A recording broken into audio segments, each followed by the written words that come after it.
Chaque matin est comme une bataille silencieuse. À peine ouvres-tu les yeux, tu es déjà sur le champ de bataille. Les souvenirs de la veille tentent de s'immiscer. Les notifications du monde moderne commencent à crier. Les préoccupations que tu as laissées en suspens te poussent avant même que tu ne te lèves du lit. Et juste là, dans ce premier moment, tu as deux options. Prendre le contrôle ou te rendre sans t'en rendre compte. Donner ton énergie, ta clarté, ta volonté, sans avoir fait un seul pas. La plupart des gens ne choisissent pas, ils réagissent simplement. Ils se réveillent avec le téléphone à la main, vérifiant ce que les autres ont fait, laissant le monde entrer sans permission. Dès la première minute, ils sont déjà en retard. Ils éteignent déjà des feux. Ils sont déjà emportés par le bruit, par les exigences, par des émotions qu'ils ne comprennent même pas. Mais vivre ainsi n'est pas normal.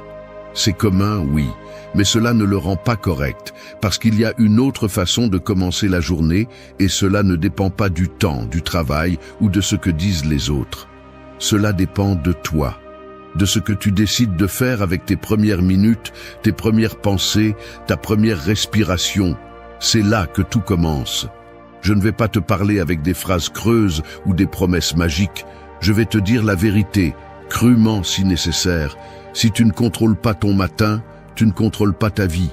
Et tu n'as pas besoin de le dire, ça se voit. Sur ton visage, dans ton énergie, dans tes décisions. C'est pourquoi tu as besoin de force mentale, tu as besoin de direction, tu as besoin d'habitudes qui éveillent quelque chose en toi, qui te rendent le pouvoir que tu as donné jour après jour. Le stoïcisme n'est pas seulement une philosophie à penser, c'est un outil pour vivre. Et ce que tu vas entendre maintenant, ce sont 8 leçons stoïciennes, applicables, directes, conçues pour t'aider à commencer la journée avec intention, avec concentration et avec un véritable pouvoir. 8 rappels pour que tu prennes les rênes, avant que le monde ne le fasse pour toi. Es-tu prêt à arrêter de vivre en automatique? Alors écoute attentivement. Parce que ce n'est pas une motivation passagère, c'est une façon de se réveiller. 1. Réclame ton premier souffle comme un acte de pouvoir. Imagine que chaque matin tu te réveilles dans un bâtiment en flammes. Il n'y a pas de sirène, pas de cris, juste de la fumée invisible qui s'infiltre par les fissures de ton esprit. Cette fumée s'appelle distraction, anxiété, pensée répétitive, bruit du monde, attente des autres. Et le plus dangereux n'est pas que le bâtiment brûle, mais que tu te sois tellement habitué à la chaleur que tu ne la sens plus. Que tu ouvres les yeux et te laisses simplement consumer sans t'en rendre compte. C'est pourquoi le premier souffle compte, parce que c'est la porte de sortie. C'est ce moment où tu décides si tu continues en pilote automatique ou si tu prends le contrôle et romps avec cette routine de réagir sans penser. Réclamer ton premier souffle comme un acte de pouvoir signifie se réveiller avec conscience, pas avec peur. Cela signifie que la première pensée du jour n'est pas empruntée, n'est pas une notification, n'est pas une dette en suspens, elle est à toi. C'est l'encre avec laquelle tu affirmes que tu es vivant, que tu as le contrôle, que tu décides comment commence ton histoire aujourd'hui. La plupart des gens se réveillent pour courir. Ils ne savent même pas vers où, mais ils courent. Ils se réveillent avec l'esprit accéléré, avec l'énergie basse, avec la volonté rendue. Parce que dès la première seconde, ils sont connectés à l'extérieur, à ce que les autres veulent, à ce qu'ils ne peuvent pas contrôler.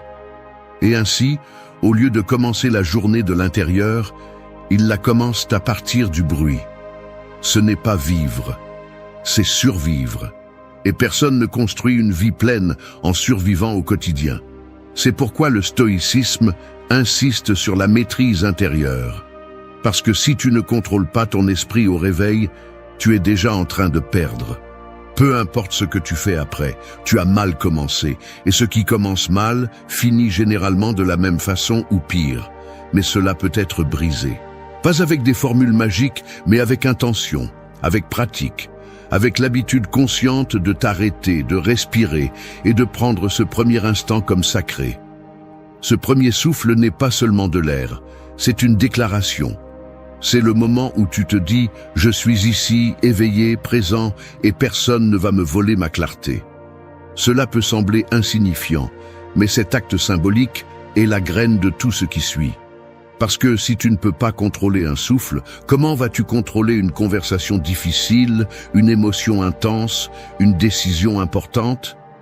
La maîtrise commence par les petites choses. Et si tu le prends au sérieux, tu vas remarquer la différence. Il ne s'agit pas de méditer 1 heure, ni de répéter des affirmations vides. Il s'agit de t'arrêter, d'observer le silence, de te reconnaître.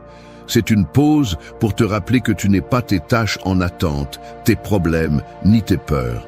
Tu es la conscience qui peut les diriger, les affronter ou les laisser partir. Si ton premier acte au réveil est de respirer avec intention, tu es déjà en train de gagner. Tu ne fuis pas le jour, tu lui fais face.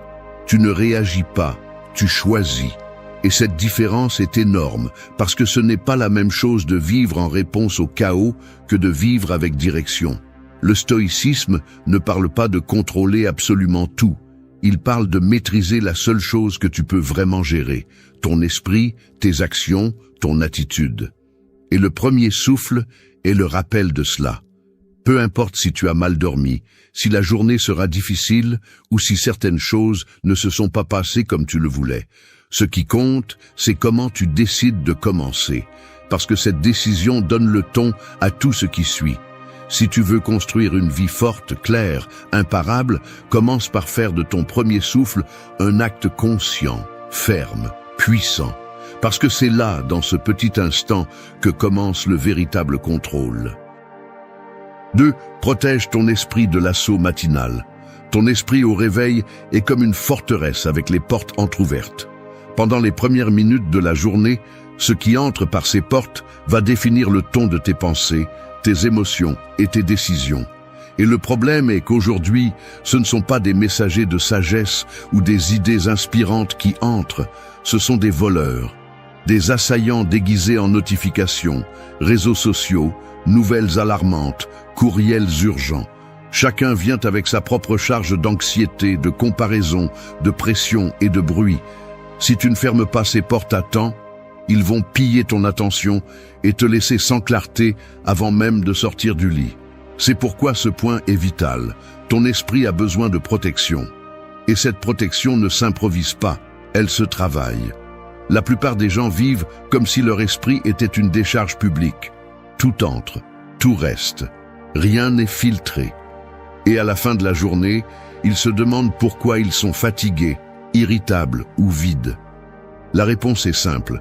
Ils ont permis à n'importe quoi d'occuper de l'espace en eux. Surtout le matin, lorsque ton esprit est le plus réceptif, le plus influençable, le plus vulnérable. La première chose que tu consommes n'est pas seulement de l'information, c'est une direction. C'est comme te programmer avant de démarrer. Si la première chose que tu fais est de vérifier les réseaux sociaux, tu ne te divertis pas. Tu te programmes pour te comparer, te distraire et abandonner trop tôt. Si la première chose que tu fais est de lire des nouvelles négatives, tu ne t'informes pas. Tu te contamines émotionnellement, sans t'en rendre compte. Les stoïciens savaient que l'esprit est un champ qui doit être surveillé. Épictète disait que ce ne sont pas les choses qui nous dérangent, mais nos opinions à leur sujet. Mais que se passe-t-il si tu laisses d'autres personnes placer ces opinions dans ton esprit dès que tu te réveilles? Tu perds le contrôle dès la première minute. Tu cèdes ton pouvoir à l'extérieur. Protéger ton esprit signifie que tu choisis consciemment ce qui entre, quand cela entre et avec quelle intention.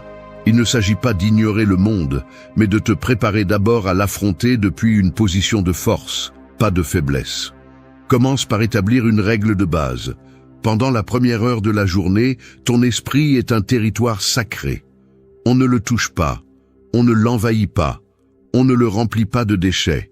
Cette heure est pour toi, pour penser, pour réfléchir, pour décider qui tu vas être aujourd'hui. Tu peux l'utiliser pour lire quelque chose de court qui élève ta perspective, écrire une idée, remercier quelque chose de réel, ou simplement observer ta respiration et ta posture pendant que le monde crie dehors. Ce qui est important, ce n'est pas l'activité exacte, mais l'intention avec laquelle tu l'as fait. Parce que tu ne fuis pas le monde, tu construis un esprit capable de l'affronter avec clarté. Tu n'as pas besoin de te déconnecter de tout, tu as besoin de choisir à quoi te connecter en premier. Et la vérité est celle-ci, si tu laisses le chaos entrer dans ton esprit avant de le renforcer, il va te dominer toute la journée. Peu importe combien tu t'efforces ensuite, le désordre est déjà installé. Mais si tu protèges ton esprit dès le matin, tout change. Tes pensées ont une direction, tes émotions ont une racine, tes décisions ont du poids. Et cela se voit dans ton énergie, dans ton caractère, dans ta capacité à rester ferme quand tout bouge. Protéger ton esprit n'est pas une option, c'est une responsabilité. Si tu ne le fais pas, quelqu'un d'autre le fera, et ce ne sera pas pour t'aider. Le stoïcisme te rappelle que la liberté commence dans l'esprit. Et cette liberté se construit au quotidien, dans l'invisible, dans ces minutes où personne ne te regarde, mais où tu décides si tu vas être maître ou esclave de ce qui entre dans ta tête. Alors fais-le simplement, mais fais-le avec détermination. Avant de donner ton attention au monde, donne-toi un moment de clarté, parce que ce que tu laisses entrer dans ton esprit au réveil va rester avec toi toute la journée. 3. Donne une direction à ta journée avant que le monde ne le fasse pour toi. Se réveiller sans but est comme monter dans un train sans demander où il va. Tu t'assois, tu regardes par la fenêtre, et quand tu te rends compte que ce n'était pas la destination que tu voulais, il est déjà trop tard. La journée s'est envolée en tâches urgentes qui n'étaient pas importantes, à répondre aux attentes des autres, à éteindre des incendies que tu n'aurais jamais dû allumer. Le monde est plein de distractions déguisées en priorité. Si tu ne décides pas où tu vas, quelqu'un d'autre le fera pour toi. Et ils le feront sans te connaître, sans savoir ce qui t'importe, sans se soucier de ta tranquillité d'esprit ou de ta croissance personnelle. C'est pourquoi chaque matin, tu as besoin de fixer le cap avant de commencer à bouger, car bouger sans direction n'est pas avancer, c'est s'épuiser. La plupart des gens sont pris au piège dans un agenda qu'ils n'ont pas écrit. Ils se réveillent et réagissent à ce qui apparaît. Un message, un appel, une obligation de dernière minute. Et ils pensent qu'être occupé est la même chose qu'être productif.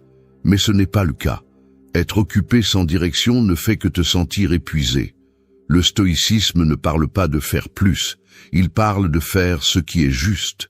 Et ce qui est juste commence par savoir ce qui mérite ton attention aujourd'hui. Quelles décisions vont te rapprocher de ton but? Est-ce que tu peux laisser aller sans culpabilité? Parce que tout ce qui est urgent n'est pas important, et tout ce qui est important n'est pas urgent.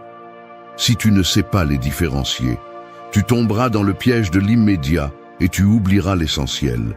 Donner une direction à ta journée ne signifie pas planifier chaque minute, cela signifie décider dès le départ quel type de personne tu vas être aujourd'hui. Vas-tu agir avec patience ou avec réactivité? Vas-tu tenir ta parole ou vas-tu te justifier encore une fois? Vas-tu te rapprocher de ta meilleure version ou rester en pilote automatique? Cette clarté se construit avec des questions réelles, avec une intention ferme. Tu n'as pas besoin d'avoir toutes les réponses, mais tu as besoin d'une boussole interne. Les stoïciens commençaient la journée par la réflexion, pas par l'anxiété. Ils se demandaient « Qu'est-ce que je peux attendre du monde aujourd'hui ? Quelle partie de moi ai-je besoin de renforcer pour ne pas me perdre dans l'extérieur ?» Ils ne le faisaient pas par tradition, ils le faisaient par nécessité, parce qu'ils savaient que sans direction, la vie devient une répétition sans sens.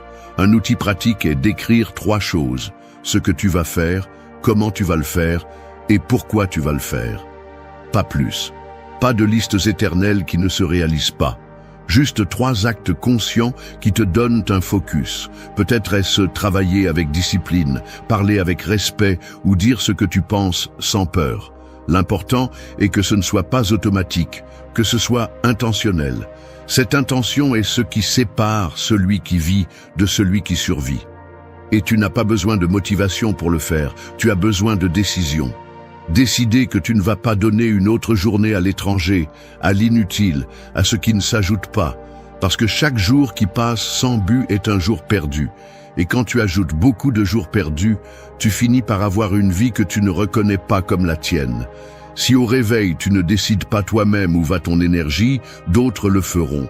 Et crois-moi, ils le feront en pensant à leurs bénéfices, pas à ton bien-être.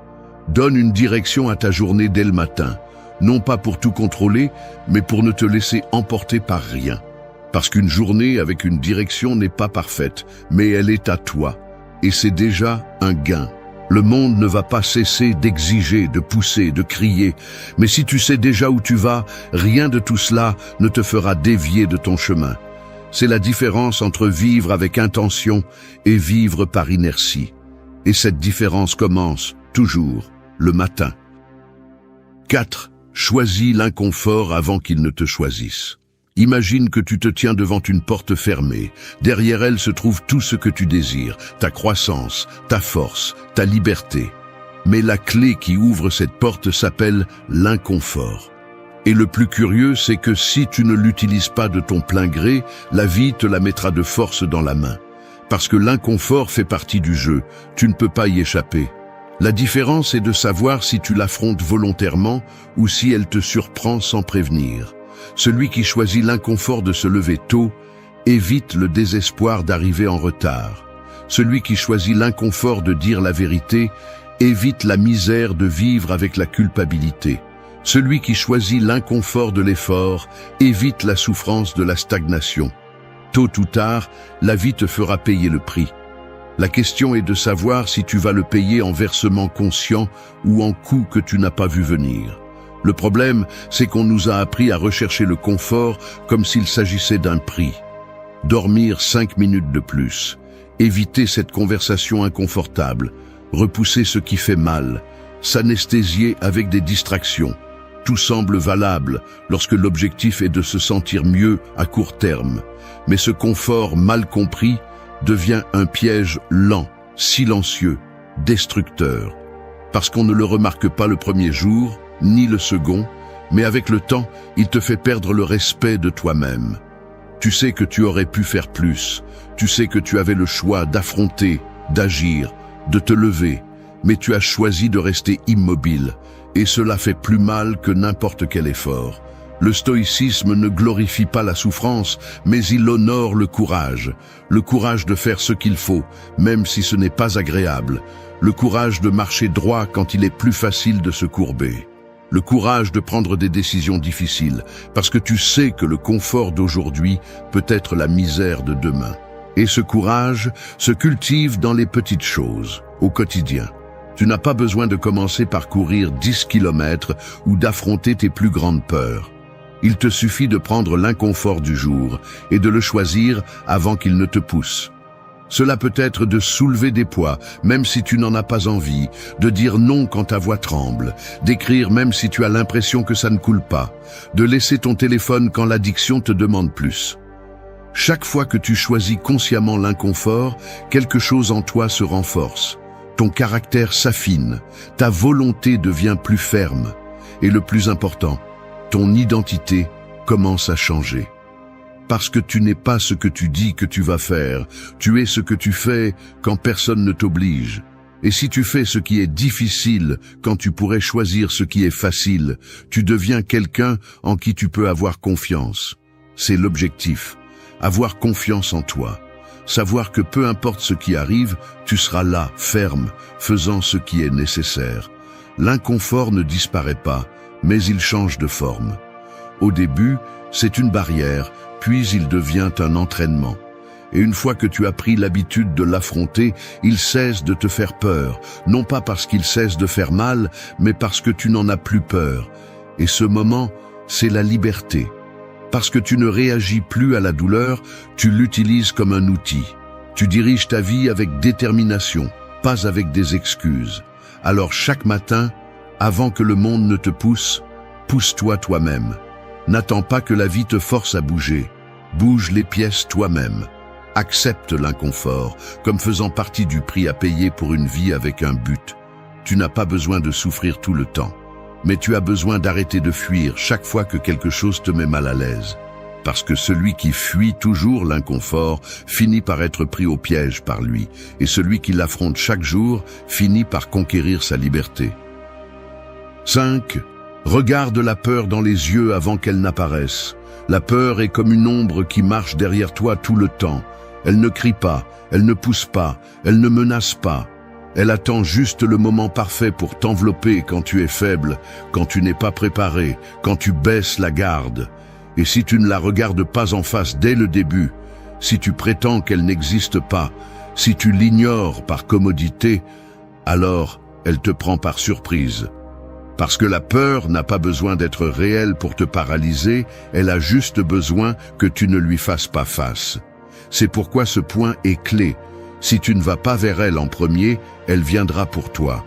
Et elle ne le fera pas quand tu seras fort, elle le fera quand tu douteras, quand tu hésiteras, quand tu auras le plus besoin de clarté. C'est alors qu'elle te murmure « Tu ne peux pas, tu n'es pas assez, mieux vaut ne pas essayer ». Commencer la journée sans reconnaître tes peurs est comme sortir dans la rue sans regarder la météo. Tu peux le faire, mais quand la tempête commencera, ne te plains pas d'être trempé. Le stoïcisme ne propose pas de nier la peur. Il propose de l'exposer, de la sortir de l'obscurité et de la mettre sur la table. Non pas pour t'affaiblir, mais pour qu'elle ne te contrôle pas. Sénèque le disait clairement. Nous souffrons plus dans l'imagination que dans la réalité. Et c'est vrai. Combien de fois t'es-tu arrêté, non pas parce que quelque chose était impossible, mais parce que la peur s'est déguisée en prudence, en logique, en prétendue protection. Mais au fond, tu savais que c'était de la peur, seulement tu ne l'avais pas affrontée à temps. La solution n'est pas de devenir invulnérable, c'est de devenir conscient. La peur a du pouvoir quand elle se cache. Mais quand tu la nommes, quand tu l'identifies, quand tu l'observes sans te mentir, elle commence à perdre de sa force. C'est pourquoi il est si important de l'anticiper. Avant qu'elle n'apparaisse avec toute son intensité, demande-toi « Qu'est-ce qui me fait peur aujourd'hui ? Quelle conversation évitais-je ? Quelle action retardais-je ? Quelle vérité ne veux-je pas regarder ? Et ne le fais pas pour te sentir mal, fais-le pour être prêt. Parce que quand la peur te trouve préparé, elle ne peut pas te manipuler. Elle peut être présente, mais elle ne te contrôle pas. Regarder la peur dans les yeux dès le début est un acte de respect envers toi-même. C'est te dire à toi-même, je ne vais pas fuir, je ne vais pas me mentir, aujourd'hui je te vois et je marche quand même.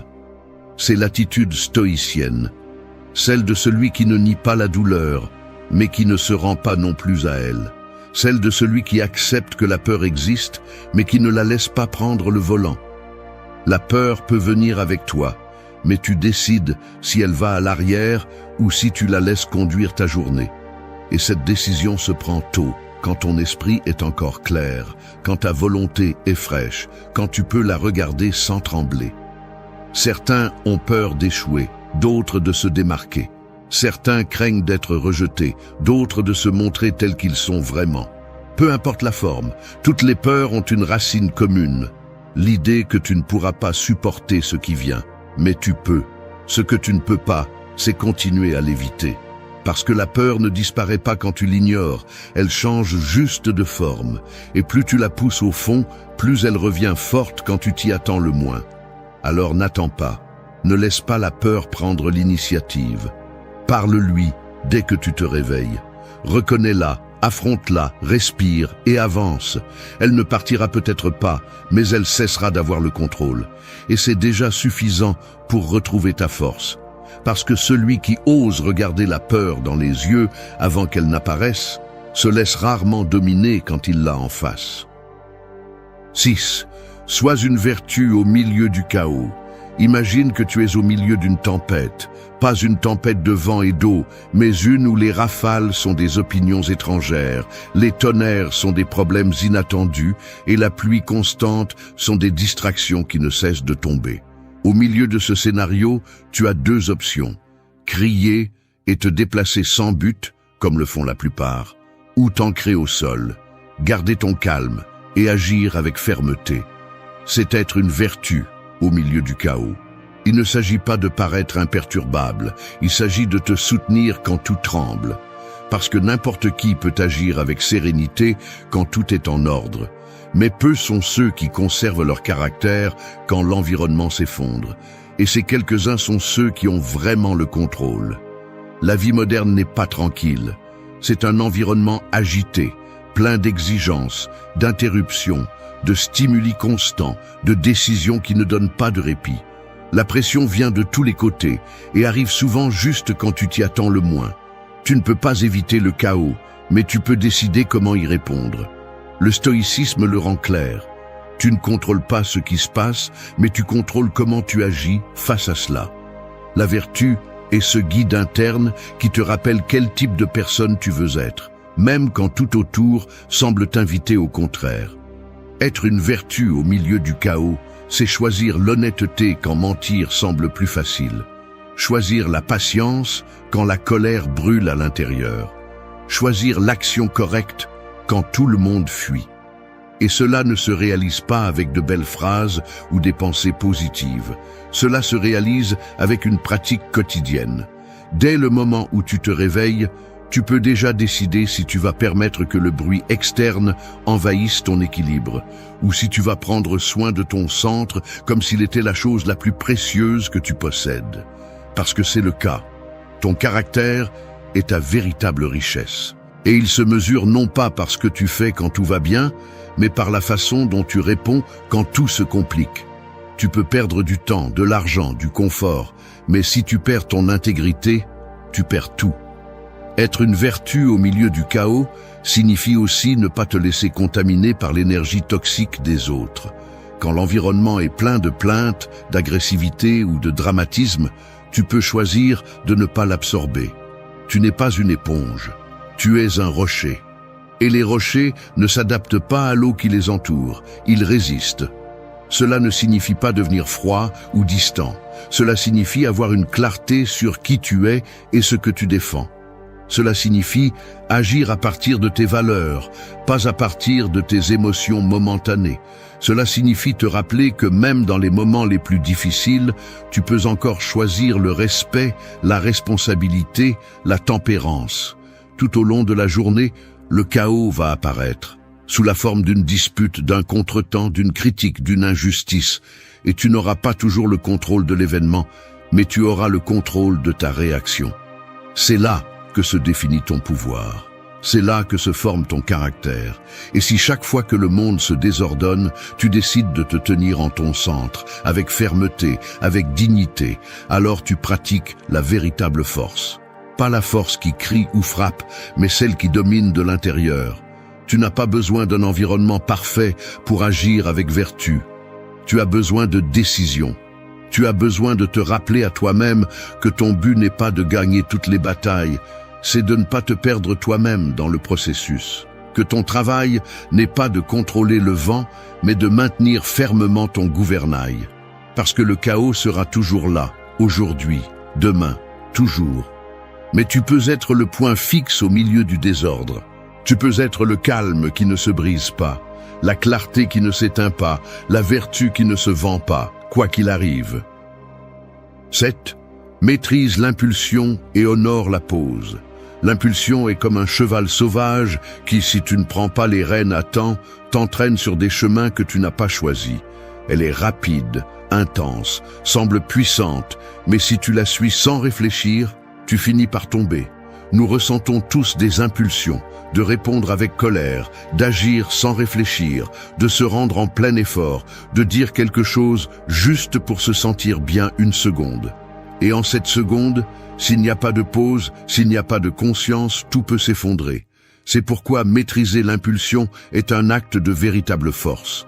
Non pas la force brute qui réagit, mais la force intérieure qui sait attendre, respirer et choisir avec clarté. Honorer la pause n'est pas une faiblesse, c'est de la sagesse. C'est reconnaître que tout ce que nous ressentons ne doit pas se transformer en action.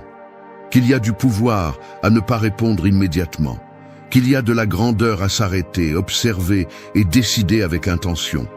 Nous vivons à une époque où l'immédiateté est la norme. Tout doit être rapide, tout doit se sentir bien maintenant. Tout doit être résolu sans inconfort. Mais cette urgence constante nous rend esclaves du moment. Elle nous fait agir par impulsion et regretter par la suite. Elle nous fait répondre à partir de l'émotion et non de la raison. Le stoïcisme enseigne que nous ne sommes pas ce que nous ressentons, nous sommes ce que nous décidons de faire avec ce que nous ressentons. Et pour bien décider, tu as besoin d'espace. Espace pour regarder l'émotion sans la transformer en ordre. Espace pour observer la pensée sans lui obéir automatiquement. Cet espace est la pause, et celui qui la maîtrise se maîtrise lui-même.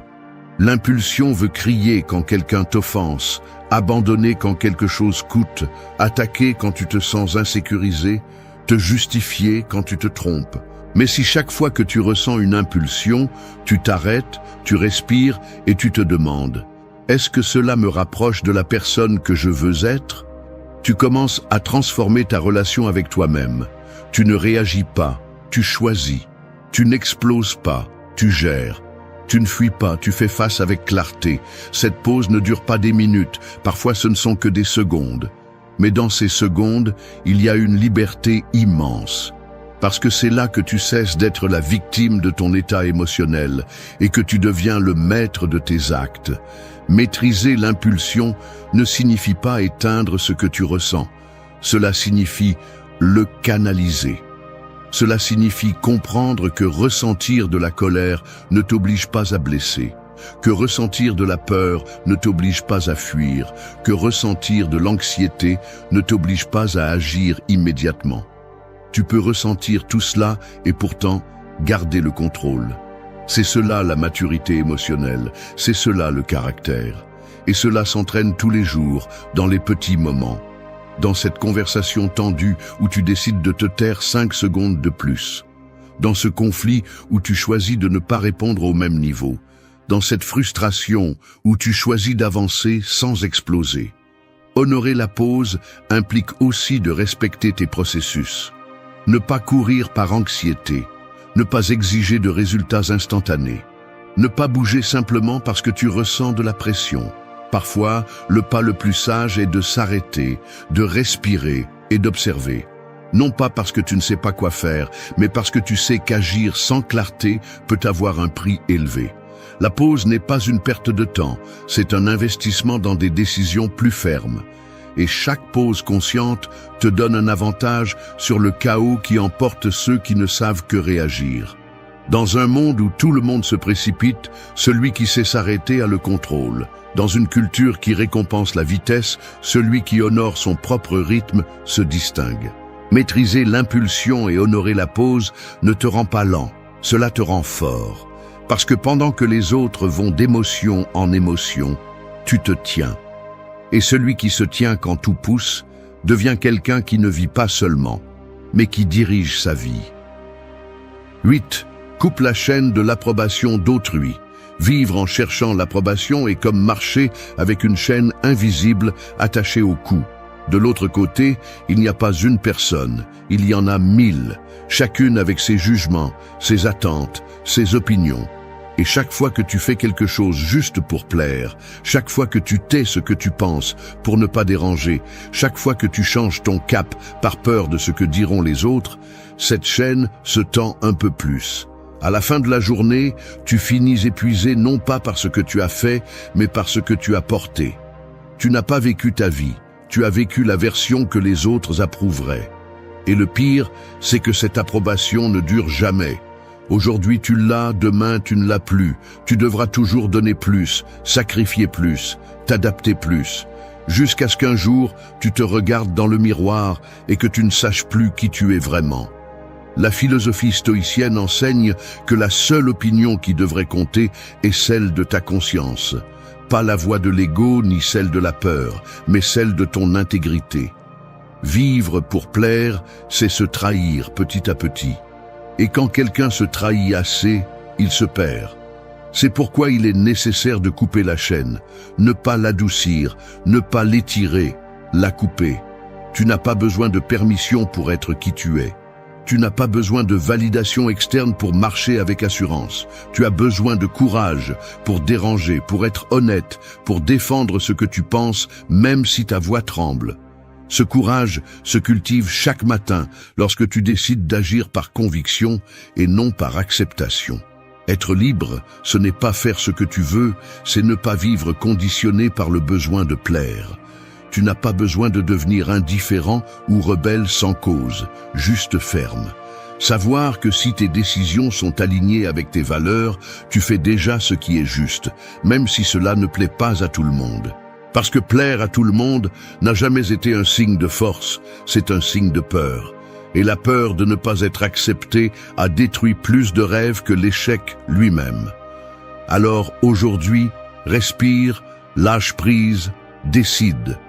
Tu n'es pas ici pour remplir le scénario de quelqu'un d'autre.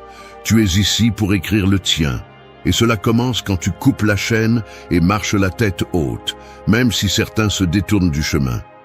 Celui qui vit dans la vérité, tôt ou tard, trouve sa paix. Il n'y a pas d'arme plus tranchante que la langue. Il n'y a pas de prison plus subtile que les mots que l'on se répète chaque jour. Et il n'y a pas de liberté plus puissante que d'apprendre à se taire lorsque l'ego crie. Nous vivons à une époque où tout le monde veut parler, donner son avis, réagir, où le bruit vaut plus que la réflexion, où nous confondons expression et sagesse et croyons que parler beaucoup est synonyme de savoir beaucoup. Mais ce n'est pas le cas. Et plus tôt vous le comprendrez, plus tôt vous arrêterez de vous saboter avec votre propre voix. Cette vidéo n'est pas pour les gens fragiles.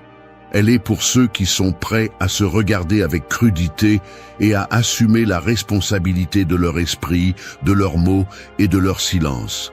Car le langage n'est pas seulement communication, c'est direction.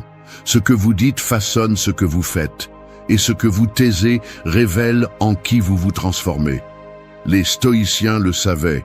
Il ne s'agit pas de réprimer, il s'agit de maîtriser. Il ne s'agit pas d'exploser, mais de choisir intelligemment le moment et la forme. Le langage peut être un médicament ou un poison. Et le pire, c'est que la plupart des gens ne se rendent pas compte qu'ils se empoisonnent chaque jour, en se parlant mal, en agissant impulsivement, en laissant l'émotion prendre le contrôle. Dans ce parcours, nous allons parler de cela. De comment utiliser le langage comme un outil, non comme un piège, de comment le silence n'est pas lâcheté, mais stratégie, et de comment apprendre à vous contrôler, à écouter plus que vous ne parlez, à réfléchir avant de lâcher la première chose qui vous vient à l'esprit, peut tout changer. Ceci est pour vous si vous en avez marre d'être votre propre ennemi. Si vous sentez que vos mots vous trahissent, que vos réactions vous dominent, que votre esprit est une tempête sans pause, il y a une issue, et elle commence par la façon dont vous décidez de vous parler, de vous taire et d'agir. 1. Garde le silence lorsque le brouillard embrouille ton esprit. L'esprit confus est comme un champ de bataille couvert d'un épais brouillard. On ne voit pas l'ennemi, on ne reconnaît pas les sorties, il n'y a pas de clarté pour attaquer ou pour se défendre. Et pourtant, il y a ceux qui, dans cet état, se lancent dans la bataille les yeux fermés, criant des ordres sans savoir à qui ils sont destinés, frappant l'air, tirant sur des alliés. C'est ce qui se passe lorsque tu agis ou parles à partir de la confusion, lorsque tu ne peux pas penser clairement et que, malgré tout, tu te permets de lâcher des mots que tu ne pourras pas reprendre plus tard.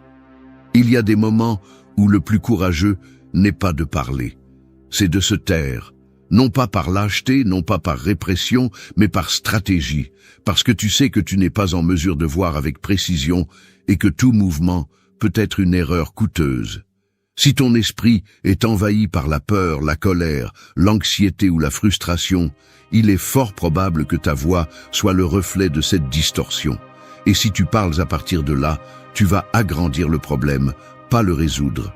Le silence, lorsqu'il y a une tempête interne, est une marque de pouvoir. Ce n'est pas une faiblesse, c'est la maîtrise de soi. C'est savoir que l'on n'est pas son émotion, que l'on ne doit pas répondre à chaque stimulus comme s'il s'agissait d'une menace, que l'on ne peut pas faire confiance à ce que l'on pense ou ressent lorsque tout est embrouillé. C'est accepter que ce n'est pas toujours le moment de réagir et que garder le silence est une façon de se protéger, pas de se rendre. La psychologie le confirme. Les émotions intenses activent des régions du cerveau associées à la survie, pas à la logique.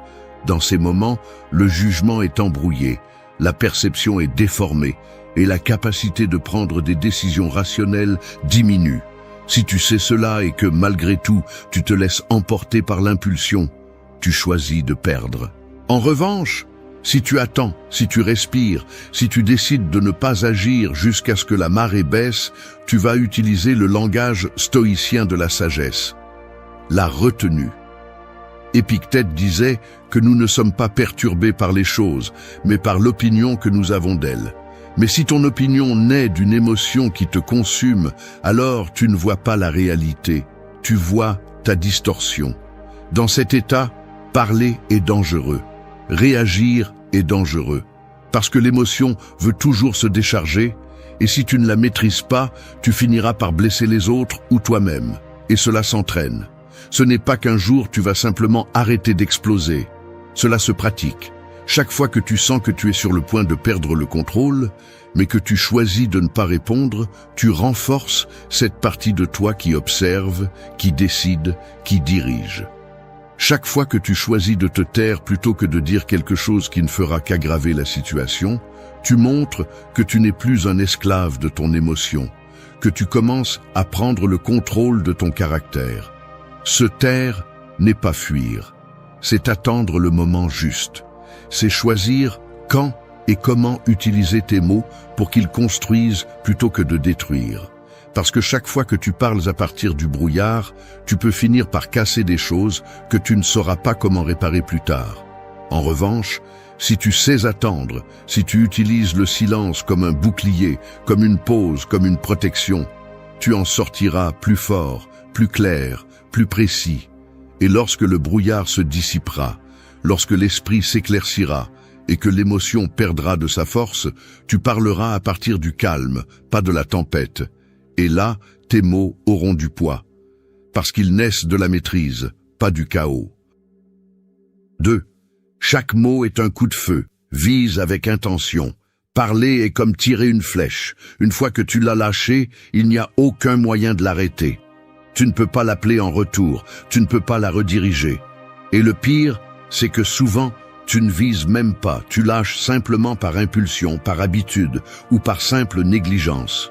C'est ainsi que les mots deviennent des armes mal dirigées, capables de blesser celui qui le mérite le moins, ou pire encore, toi-même.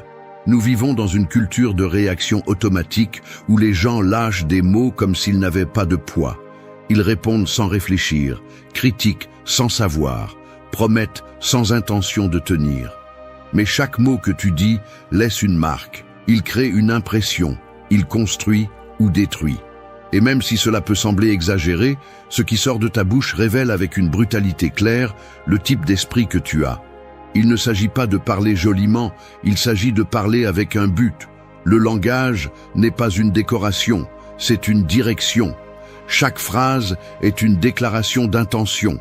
Chaque commentaire est une flèche qui peut aller droit à la vérité ou se perdre dans le chaos. Et si tu n'apprends pas à choisir tes mots avec précision, tu finiras par vivre les conséquences de ta négligence. Parce que les mots ne disparaissent pas quand ils sont oubliés.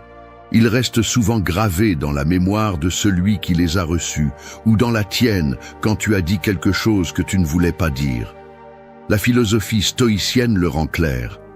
Parler avec intention est une forme d'autodiscipline.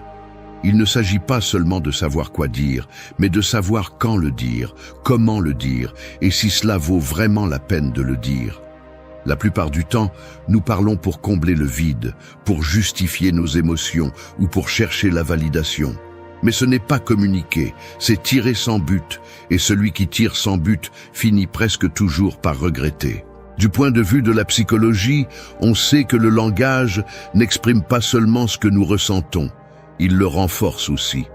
Ce que nous disons n'influence pas seulement les autres, il façonne aussi notre propre façon de penser. Si tu te plains constamment, tu renforces ton sentiment de victime. Si tu parles avec haine, tu nourris ton ressentiment. Si tu insultes, tu dégrades ton propre caractère. C'est pourquoi il est si important de parler avec intention. Parce que tes mots ne vont pas seulement vers l'extérieur, ils reviennent aussi vers toi. Parler avec intention, c'est apprendre à réfléchir avant d'ouvrir la bouche. C'est te demander, est-ce que ce que je vais dire sert à quelque chose? Est-ce vrai? Est-ce nécessaire? Est-ce que ça va aider ou est-ce que je vais juste décharger ma frustration? C'est avoir l'humilité de se taire quand tu ne sais pas et la fermeté de parler quand c'est nécessaire, même si ça dérange. Parce que la vérité, quand elle est dite avec intégrité, a toujours du poids, même si ça fait mal. Il ne s'agit pas de devenir froid ou distant. Il s'agit de mûrir, de cesser de vivre comme si tu étais un haut-parleur sans filtre, de comprendre que chaque mot est une extension de ton caractère, que chaque fois que tu parles, tu montres ton niveau de contrôle, ta clarté mentale, ta direction interne. Et si tu parles pour parler, ce que tu projettes, c'est la confusion, la faiblesse et le manque de but. Le pouvoir du langage réside dans son intention. Au moment où tu comprends que tu n'es pas obligé de répondre à tout, que tu n'as pas besoin de prouver quoi que ce soit avec chaque phrase, que tu ne concours pas pour avoir le dernier mot, une force commence à grandir en toi qui n'a pas besoin de crier pour se faire entendre. Chaque mot que tu lâches est comme un coup de feu. Apprends à ne charger que ce qui en vaut la peine. Vise avec intention, tire avec vérité. Et quand tu n'as rien de clair à dire, ne tire pas. Attends, observe. Le silence est aussi une partie de l'art. Seul quelqu'un de fort sait quand il vaut mieux ranger l'arme. 3. Laisse parler l'âme, pas la tempête. Parler à partir d'une émotion débordante est comme essayer de construire un pont en plein ouragan. Tout ce que tu élèves vacille, rien ne tient et il est fort probable que tu finisses enseveli sous tes propres mots. Les tempêtes internes sont nécessaires, mais ce ne sont pas les moments pour agir, encore moins pour parler. Parce que la tempête veut toujours crier, toujours détruire, toujours s'imposer, mais pas l'âme. L'âme attend, l'âme observe, l'âme choisit le moment juste pour dire ce qui compte vraiment. Quand tu parles depuis la tempête, ce n'est pas toi qui parles, c'est ta colère, ta peur, ton insécurité, ton besoin de te défendre ou d'attaquer. C'est la partie de toi qui ne pense pas, qui ne fait que réagir. Et quand tu réagis au lieu de répondre, tu deviens un esclave de tes impulsions. Tu finis par dire des choses que tu ne ressens pas, blessant des personnes qui ne le méritent pas, détruisant des relations ou des réputations que tu as mis des années à construire. Le problème est que beaucoup de gens pensent que l'expression de ce qu'ils ressentent au moment où ils le ressentent est de l'authenticité. Mais ce n'est pas de l'authenticité s'il n'y a pas de contrôle. Ce n'est pas la vérité si elle est déformée par la fureur. Ce n'est pas du courage si c'est poussé par le besoin de tout décharger sans se soucier de qui tu écrases sur ton passage. Dire la première chose qui te vient à l'esprit peut sembler libérateur, mais en réalité, c'est une façon de te perdre. Parce qu'au milieu du chaos interne, ce que tu dis ne te représente pas. Ce n'est que du bruit. La psychologie l'explique clairement. Quand une émotion intense domine ton système nerveux, ta capacité à raisonner diminue et tu agis comme si tu étais en danger, même si tu ne l'es pas. Ton cerveau se concentre sur la survie, pas sur la réflexion. Et c'est là que le stoïcisme offre une réponse brutale mais libératrice. Tout ce que tu ressens ne mérite pas une réaction. Tout ce que tu penses ne mérite pas d'être dit. Tout ce qui te blesse n'a pas besoin d'une réponse immédiate. Laisser parler l'âme signifie attendre que la tempête passe. Non pas pour éviter ce que tu ressens, mais pour laisser ton vrai moi, celui qui a une direction, une clarté et des valeurs, s'exprimer. L'âme ne crie pas. Elle n'humilie pas, elle ne détruit pas. L'âme parle calmement parce qu'elle sait que la vérité n'a pas besoin de violence pour être ferme, que la cohérence n'a pas besoin de volume pour être forte. Et cela ne signifie pas que tu te taises pour toujours ou que tu gardes tout pour toi. Cela signifie que tu choisis quand parler pour que tes mots aient du sens, du poids et de la vérité. Cela signifie que tu choisis de représenter ton caractère et non ton chaos. Parce que si tu laisses parler la tempête, ce que tu projettes est le désordre, et personne n'écoute quelqu'un qui ne peut même pas se maîtriser lui-même. quand tu apprends à attendre, à respirer, à laisser l'émotion se dissoudre et ensuite à parler depuis l'âme, tes mots changent. Ils ne sont plus impulsifs, ils sont maintenant intentionnels. Ils ne sont plus une décharge, ils sont maintenant un outil. Et cela transforme tout, parce que les gens sentent quand tu parles depuis la conscience.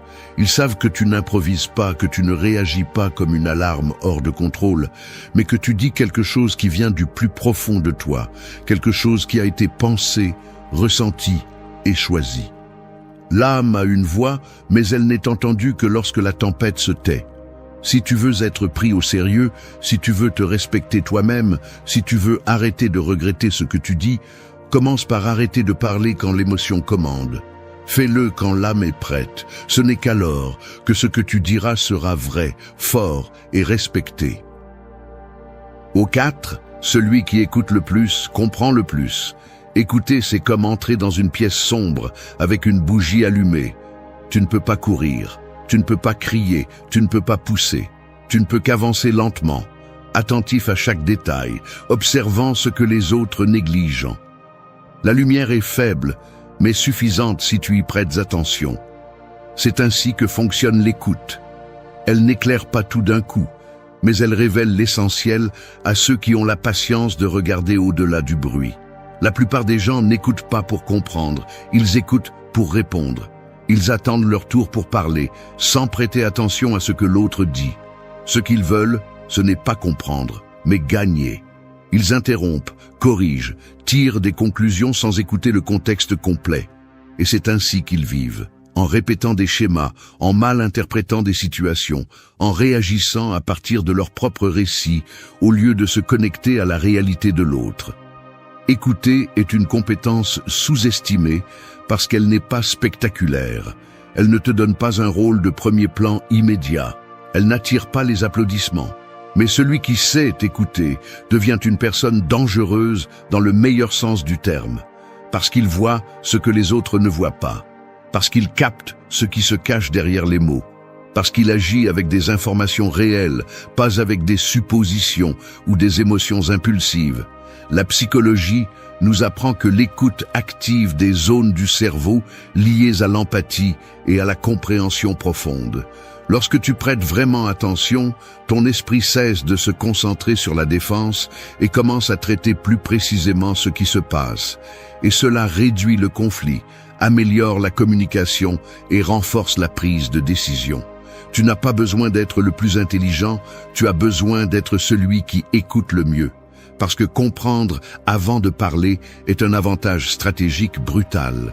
Pour les stoïciens, écouter était un acte de vertu. Sénèque disait qu'il vaut mieux savoir se taire et observer que de lancer des mots sans contrôle. Non pas parce que parler est mauvais, mais parce que le faire sans comprendre est comme tirer à l'aveuglette. Et c'est ainsi que beaucoup de gens vivent en lançant des mots depuis leur douleur, sans avoir compris ce qui se passe vraiment. Écouter davantage implique également un contrôle émotionnel, car pour écouter, tu dois faire taire le bruit intérieur, ton ego, ton désir d'avoir raison, ton anxiété à répondre, ton besoin d'être validé. Et cela fait mal, parce qu'écouter t'oblige à sortir de ton centre et à regarder l'autre, non pas dans une perspective de compétition, mais dans une perspective de conscience, à partir de la possibilité d'apprendre, même si tu n'es pas d'accord, à partir de la maturité de savoir que tu n'as pas toujours à donner ton avis. Il ne s'agit pas de se taire pour toujours ou de tout supporter. Il s'agit d'être sélectif, d'utiliser le silence comme outil d'analyse, d'attendre le bon moment pour parler avec poids, pas avec précipitation. Parce que lorsque tu parles sans avoir écouté, tu te trahis. Et lorsque tu parles après avoir compris, on te respecte. Non pas pour ce que tu dis, mais pour la clarté que tu transmets en le faisant. Écouter te transforme aussi de l'intérieur. Tu commences à mieux te connaître, car en prêtant attention à l'autre, tu découvres tes propres limites, tes réactions, tes jugements anticipés. Écouter nettoie ton esprit, organise tes idées, filtre l'émotion inutile, Et à partir de là, tes mots valent plus, parce qu'ils ne viennent pas de l'urgence, mais de la conscience. Dans un monde où tout le monde parle, écouter te distingue. Ça te donne du pouvoir, sans faire de bruit. Ça te rend sage, sans avoir besoin de te montrer. Celui qui écoute le plus, comprend le plus. Et celui qui comprend le plus, se trompe moins, souffre moins, et vit avec plus de force et de direction. Ne te précipite pas pour parler. Apprends à écouter avec intention, car c'est là que commence le véritable maîtrise. 5. Ta douleur n'est pas ton drapeau. Porter la douleur comme un drapeau, c'est comme marcher avec une torche allumée au milieu d'une forêt sèche. Tu penses qu'elle te donne de la lumière, qu'elle te guide, qu'elle te protège, mais en réalité, tu es à un pas de tout incendier. Et le pire, c'est que beaucoup de gens ne se contentent pas de marcher ainsi. Ils s'accrochent au feu comme s'il faisait partie de leur identité.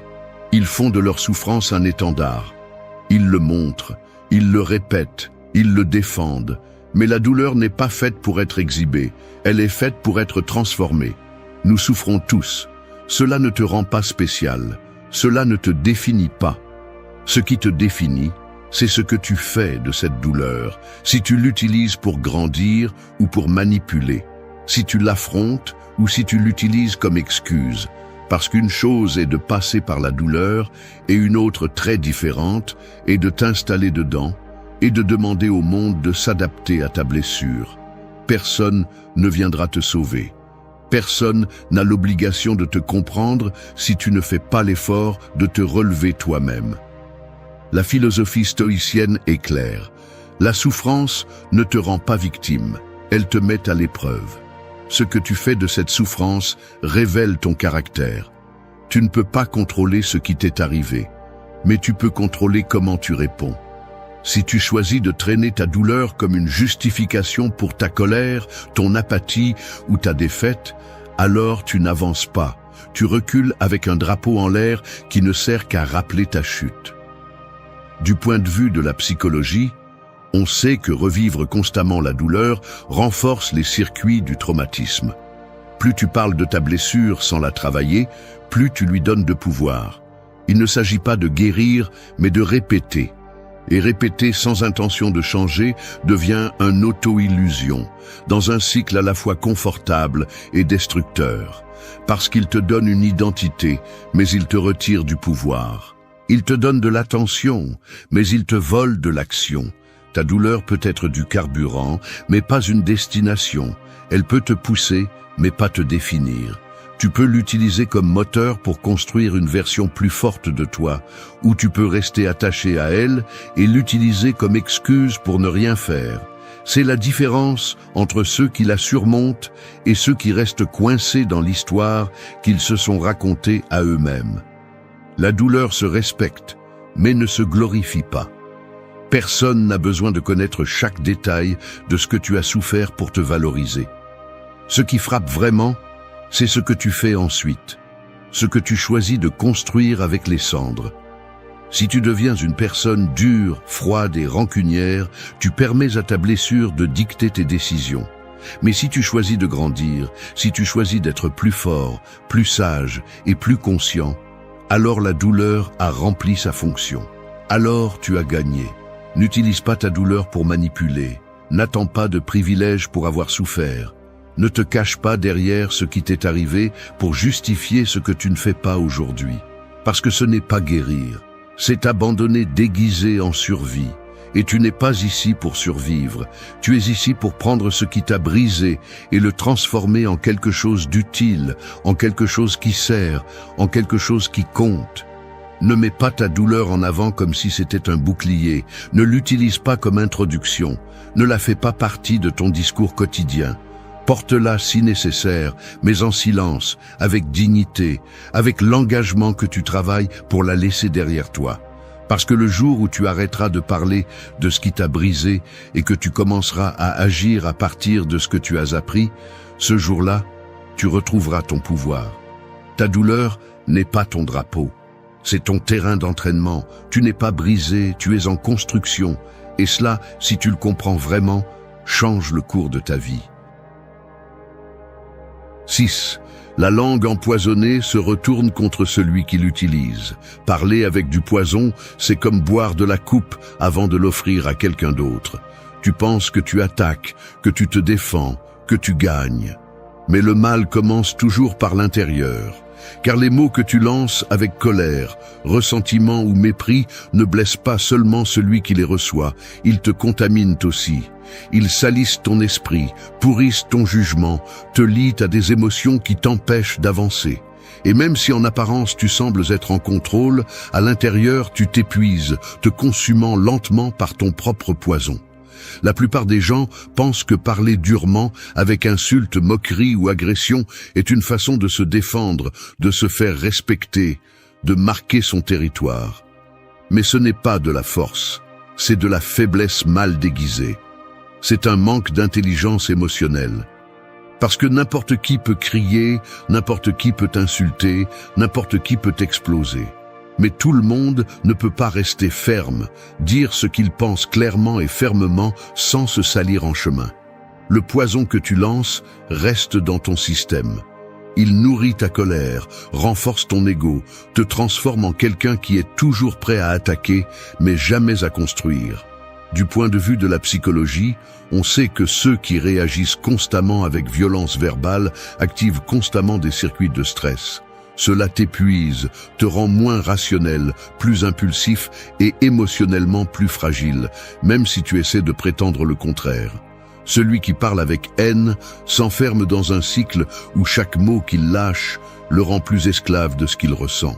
Le stoïcisme ne te demande pas de te taire face à l'injustice ni de te transformer en statue. Ce qu'il te demande, c'est de mesurer ce que tu dis, de comprendre le poids de tes mots, de ne pas être le genre de personne qui lance du feu chaque fois que quelque chose le dérange. Marc Aurèle a écrit que la meilleure vengeance est de ne pas ressembler à celui qui t'a fait du mal. Et cela inclut le langage. Si quelqu'un t'attaque avec du poison et que tu réponds de la même manière, il n'y a plus de différence entre vous deux. Mais si tu réponds avec intelligence, avec retenue, avec tempérance, tu t'élèves. Tu prends le contrôle. La langue peut être une lame ou un pont. Elle peut couper ou construire. Tu choisis. Mais tu dois savoir que chaque mot qui sort avec haine laisse aussi des cicatrices en toi. Parce que ton esprit enregistre comment tu parles. Si tu insultes, tu t'y habitues. Si tu humilies, tu le normalises. Si tu cries, tu le répètes. Et tout cela fait partie de ton caractère. La façon dont tu parles crée la personne en laquelle tu te transformes. Il ne s'agit pas de parler doucement ou d'être soumis.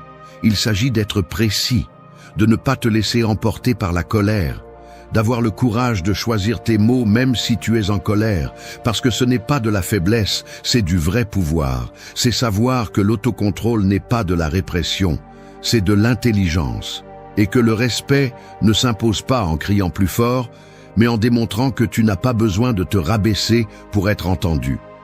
Chaque fois que tu vas répondre avec du poison, arrête-toi. Demande-toi si ce mot va te rapprocher de ce que tu veux atteindre ou s'il va simplement soulager ta frustration. Demande-toi si tu réagis comme quelqu'un qui construit ou comme quelqu'un qui se sabote. Parce qu'une langue empoisonnée ne détruit pas seulement des relations. Elle détruit aussi ta paix, ton focus, ton énergie. Garde ta bouche comme si c'était une arme chargée. Ne tire pas sans réfléchir. Ne parle pas seulement pour blesser. Ne deviens pas le genre de personne qui se nourrit de son propre poison. La langue empoisonnée revient toujours. Et quand elle le fait, elle est beaucoup plus cruelle avec toi qu'avec n'importe qui d'autre. 7. Ce que tu te dis en secret te construit ou te brise. L'esprit est comme une maison sans fenêtre. Personne ne voit ce qui se passe à l'intérieur, mais tout ce qui s'y passe détermine comment on le voit de l'extérieur. Et ce que tu te répètes dans cette obscurité encore et encore devient les fondations ou les fissures de tout ce que tu construis dans la vie. Les mots que tu utilises avec toi-même, ceux que personne n'entend, sont ceux qui ont le plus de pouvoir. Parce qu'ils sont ceux qui restent, ceux qui définissent ton identité, ceux qui te programment sans que tu t'en rendes compte. Ce que tu te dis quand tu échoues, quand tu ne peux plus, quand tu te regardes dans le miroir, quand tu es seul et qu'il n'y a rien à feindre, cela a plus d'impact que toute critique externe. Tu peux sembler fort aux yeux des autres, tu peux avoir une image solide, tu peux convaincre tout le monde, mais si dans ton dialogue interne, tu te traites comme un ennemi, tu es perdu. Personne ne survit longtemps avec une voix intérieure qui le sabote à chaque pas. Il y a ceux qui s'insultent de l'intérieur et se demandent ensuite pourquoi ils n'ont pas confiance en eux. Il y a ceux qui se répètent qu'ils ne peuvent pas, qu'ils ne valent rien, qu'ils ne méritent pas, et qui sont ensuite surpris lorsque leur vie s'effondre. Ce n'est pas une coïncidence. Les mots sont des ordres pour l'esprit. Et si tu te nourris de phrases destructrices, tu programmes ton propre échec. Peu importe ce que tu dis à voix haute, si à l'intérieur tu te brises à chaque pensée. La psychologie a démontré que le dialogue interne négatif a des effets concrets sur le comportement, la santé mentale, la prise de décision. Ce n'est pas une question symbolique, c'est réel. Si tu te parles constamment comme un perdant, tu te comportes comme tel. Si tu te répètes que tu vas échouer, tu commences à agir de manière à le confirmer. Ce n'est pas de la magie, c'est de la cohérence entre ce que tu penses, ressens et fais. Et si tu ne corriges pas ce que tu te dis en secret, aucune affirmation publique ne te sauvera. Les stoïciens enseignaient à observer la pensée avec clarté, à examiner ce que tu te répètes avant de l'accepter comme vérité. Parce que tout ce que tu penses n'est pas vrai. Toute émotion ne mérite pas d'être obéie. Toute idée qui apparaît dans ton esprit ne te représente pas. Tu dois filtrer, questionner, rediriger.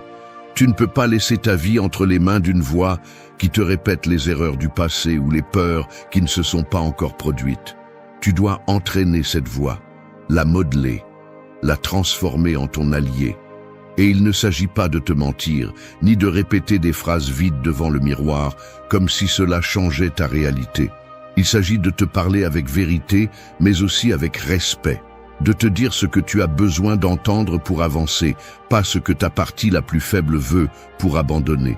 D'être ferme avec toi-même, mais pas cruel. De te demander, mais sans te détruire. Parce que tu peux te discipliner sans te maltraiter. Tu peux te corriger sans t'annuler. La voix avec laquelle tu te parles est la voix que tu utilises pour affronter le monde. Si à l'intérieur tu es quelqu'un de vaincu, cela se verra dans ton langage, dans ta posture, dans ton regard, dans ton énergie. Mais si à l'intérieur tu es quelqu'un qui se parle avec clarté, avec concentration, avec direction, ce que tu projettes change. Et cela a des conséquences. Parce que les autres ne voient pas tes pensées, mais ils ressentent le poids de ce que tu portes. Tu décides si cette voix est un fardeau ou un outil. Tu décides si elle te soulève ou te plonge. Si chaque mot que tu te dis en solitude te rapproche de ta meilleure version ou te plonge davantage dans la médiocrité. La prochaine fois que tu te parles, pense « Est-ce que ce que je suis en train de dire me construit ou me brise ?» Parce que cette question bien répondue peut changer ta vie. 8. Promets-toi peu, accomplis tout. Les promesses vides sont comme des châteaux de fumée. Ils semblent grands de loin, impressionnent pendant un moment, mais il suffit d'un peu de réalité pour qu'ils s'évanouissent sans laisser de traces. C'est ainsi que beaucoup de gens vivent, en se promettant de changer, de s'entraîner, d'étudier, de laisser tomber leurs mauvaises habitudes, de recommencer, mais sans faire un seul pas dans cette direction. Ils parlent plus qu'ils n'agissent, ils se jurent des choses qu'ils ne tiennent jamais, et chaque parole non tenue érode la confiance qu'ils ont en eux-mêmes. Il ne s'agit pas de faire de grandes promesses, il s'agit d'accomplir en silence, de choisir peu de batailles, mais de se battre jusqu'à la fin. Parce que chaque fois que tu te promets quelque chose et que tu ne le tiens pas, tu t'habitues à l'auto-tromperie. Et c'est un poison pur. Parce que tu deviens quelqu'un qui ne croit même plus en lui-même. Ta parole perd de sa valeur, ta volonté s'affaiblit, et ton estime de toi chute, même si tu ne le dis pas à voix haute. L'autodiscipline ne commence pas par la motivation, elle commence par le respect. Et se respecter soi-même signifie ne pas se remplir la bouche de promesses. Cela signifie agir. même si personne ne le voit, même si ce n'est pas parfait, même si c'est lent. Si tu t'es dit que tu allais le faire, fais-le.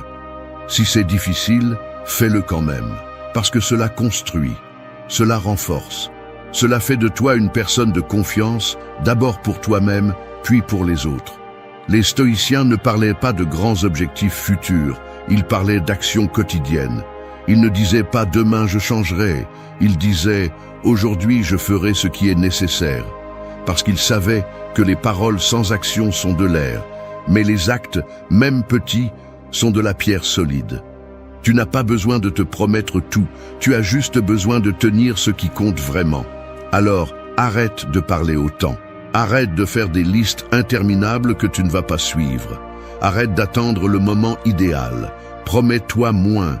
Sois plus précis, plus réaliste.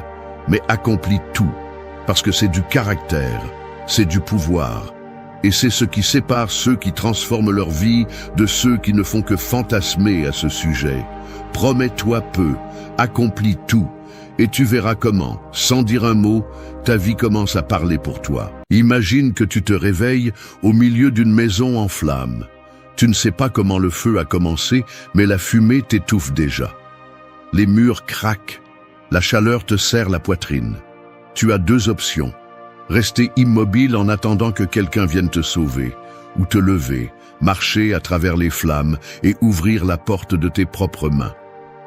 C'est ainsi que se présente ta vie en ce moment. Tu n'as pas besoin de plus de signes. Tu n'as pas besoin de plus de temps. Tu as besoin de bouger. Tu as besoin d'agir. Parce que la plupart ne meurent pas à cause du feu. Ils meurent en attendant. C'est de cela que parle cette vidéo. Pour que tu comprennes, une fois pour toutes, que personne ne viendra te sauver, personne ne te poussera. Et tant que tu continueras à rêver d'une meilleure version de toi-même sans lever le petit doigt, tu resteras coincé. Coincé dans tes excuses, dans ta paresse, dans cette voix qui répète toujours « je commence demain ». Mais la transformation n'attend pas, la transformation n'a pas de patience.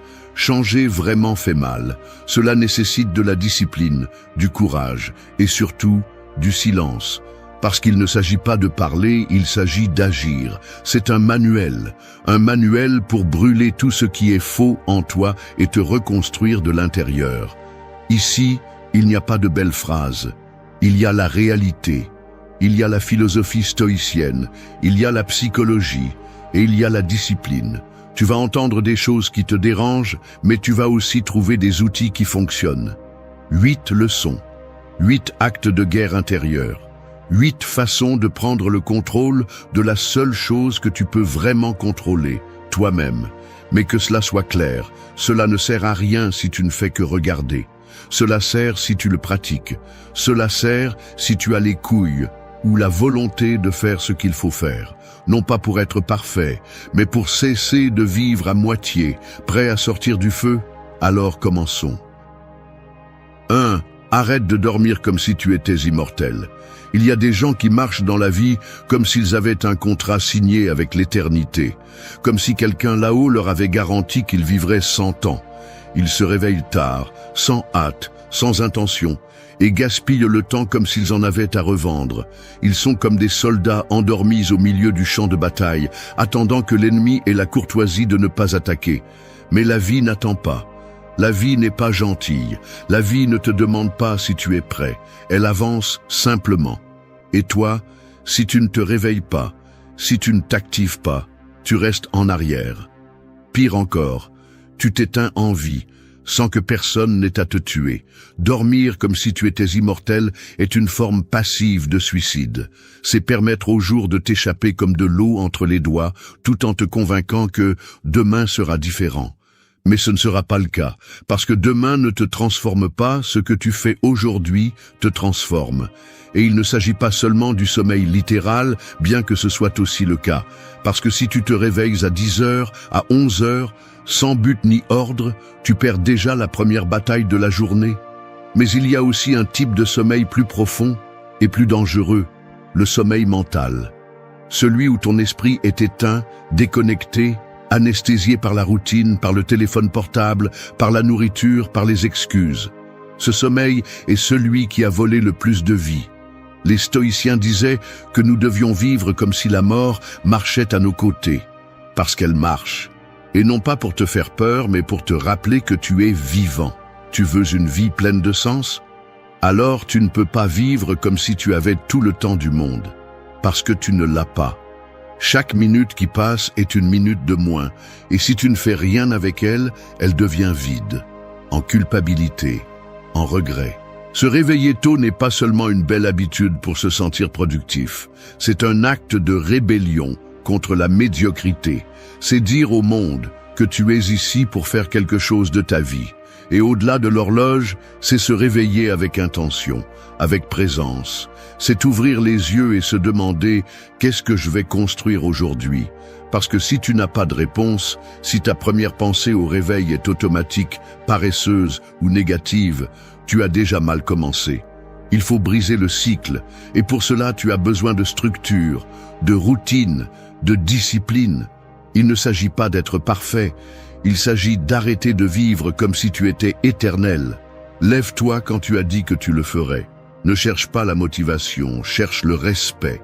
Respecte ton temps, ta vie, ce que tu peux devenir. Parce que dormir comme si tu étais immortel, c'est manquer de respect à toi-même, à ton potentiel, à ton but. Et si en ce moment même tu penses « c'est que je n'ai pas d'énergie », alors tu dois revoir ce que tu fais le reste de la journée. À quoi donnes-tu ta force? Qu'est-ce que tu consommes qui t'affaiblit? Avec quoi nourris-tu ton esprit et ton corps? Parce que se réveiller avec du feu s'entraîne aussi. Ce n'est pas de la magie, c'est une conséquence. Celui qui sème l'ordre récolte la clarté. Celui qui dort avec un but se réveille avec du pouvoir. C'est la première étape pour te transformer. Arrêter de dormir comme si tu avais un lendemain garanti. Parce que tu ne l'as pas. Tu as ce jour, cette heure, cet instant. Et ce que tu en fais définit tout le reste. Réveille-toi. Pas seulement du lit. Réveille-toi de cette vie tiède et automatique qui ne te mène nulle part. Parce que si tu ne le fais pas, personne ne le fera pour toi. 2. Entraîne ton corps comme ton premier acte de respect. Ton corps est le cheval qui te mène à la guerre. Tu peux avoir le cœur le plus courageux et l'esprit le plus clair, mais si le corps se brise, tu n'iras nulle part. Imagine un guerrier essayant de traverser le désert avec une bête faible, mal nourrie et non entraînée. Peu importe combien de vision il a, il n'ira pas loin. Il en va de même pour toi. Tu peux avoir des objectifs, tu peux avoir des plans, tu peux avoir des rêves, mais si tu ne respectes pas ton corps, tu sabotes ton chemin dès le début. L'entraînement n'est pas de la vanité, c'est une responsabilité, c'est du respect. C'est construire un corps qui peut soutenir la discipline qu'exige une vie avec un but. Parce que la vérité est celle-ci, personne n'accomplit rien de grand à partir de la faiblesse. Et il ne s'agit pas d'avoir un physique parfait, il s'agit d'avoir un corps fort, fonctionnel et actif, qui t'accompagne dans les batailles quotidiennes. Chaque fois que tu t'entraînes, tu dis avec tes actes « je prends soin de moi, je me prépare, je ne renonce pas ». Les stoïciens ne parlaient pas du corps du point de vue esthétique, ils en parlaient du point de vue de la vertu. Ils disaient que le corps devait être au service de l'âme. Et si ton âme veut avancer, elle a besoin d'un corps qui résiste. L'entraînement t'apprend quelque chose que peu de choses dans cette vie peuvent t'apprendre avec autant de clarté. Que tout se gagne avec la répétition, avec la sueur, avec la présence. Que rien qui vaille la peine n'est immédiat. Que la douleur n'est pas un ennemi, c'est un maître. Et que ta force se construit lorsque tu arrêtes de faire ce qui te provoque et que tu commences à faire ce qui est nécessaire. Beaucoup de gens disent qu'ils n'ont pas le temps de s'entraîner, mais ils ont le temps de se plaindre. Pour manger des ordures, pour passer des heures devant un écran. Le problème n'est pas le temps, c'est la priorité. Et quand ton corps n'est pas une priorité, ta vie devient plus fragile. Tu te fatigues plus vite, tu tombes malade plus facilement. Tu deviens moins tolérant au stress, à l'inconfort, à l'effort. En revanche, lorsque tu t'entraînes, tu ne deviens pas seulement physiquement plus fort, tu deviens aussi mentalement plus résistant. parce que tu apprends à ne pas céder, à ne pas négocier avec toi-même, à rester ferme quand tout en toi veut t'abandonner. S'entraîner, c'est dire « je suis ici pour me battre ». C'est regarder la douleur en face et ne pas reculer. C'est te lever quand le corps est lourd, quand l'esprit doute, quand les excuses crient. Et pourtant, tu bouges, tu portes encore, tu pousses encore. Parce que ce moment où le muscle brûle et l'esprit veut t'arrêter, c'est le même muscle que tu vas utiliser quand la vie te tombera dessus et que tu devras rester debout. Tu ne t'entraînes pas seulement pour la santé ou le physique, tu t'entraînes pour la vie, pour ce que tu ne vois pas venir, pour ce qui va faire mal, pour ce qui va exiger de toi tout ce que tu as. Fais de l'entraînement une partie non négociable de ta routine, que ce soit ton temple, ton terrain d'entraînement, ton premier acte de respect pour la vie que tu veux construire. Parce que si tu ne peux pas maîtriser ton corps, comment espères-tu maîtriser tes émotions, tes pulsions, tes décisions ? La force commence là, dans cette première bataille contre la paresse, contre le « je n'ai pas envie », contre le « mieux demain ». Chaque répétition est une déclaration. Chaque goutte de sueur est une promesse tenue. Chaque entraînement est une brique de plus dans la construction de ta nouvelle version. Alors, ne réfléchis pas trop. Bouge, fais-le. Et souviens-toi de ceci. Le corps que tu négliges aujourd'hui, c'est la chaîne qui te traîne demain. Mais le corps que tu entraînes aujourd'hui, c'est l'arme avec laquelle tu combats pour ta liberté. 3. T'es le monde 1 heure par jour. Imagine que tu habites à côté d'une autoroute. Voiture qui passe, klaxon, cris, sirène, chaos constant. Après un certain temps, tu arrêtes de l'entendre. Tu penses que tu es en silence, mais tu t'es simplement habitué au bruit. Et c'est le problème. Le bruit ne disparaît pas, il te rend juste insensible. C'est ce qui se passe aujourd'hui avec ton esprit. Tu te réveilles et tu as déjà un écran devant ton visage. Notifications, vidéos, messages, voix étrangères remplissant ta tête avant même que tu puisses penser par toi-même. Et ensuite, tu te demandes pourquoi tu ne peux pas te concentrer, pourquoi tu ne sais pas quoi faire de ta vie, pourquoi tu te sens anxieux tout le temps. Faire taire le monde n'est pas un luxe, c'est une nécessité, c'est une défense, c'est un acte de rébellion à une époque où tout le monde crie et personne n'écoute. 1 heure par jour sans bruit externe est plus puissante que n'importe quel conseil, parce que c'est seulement dans le silence que tu commences à vraiment t'écouter. Tu commences à découvrir ce que tu ressens, ce que tu évites, ce que tu réprimes. Le bruit cache tout cela.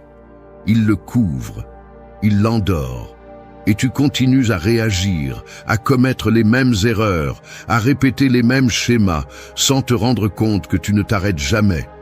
Tu ne respires jamais. Tu ne te déconnectes jamais du monde pour te reconnecter à toi-même. Les stoïciens le savaient depuis des siècles.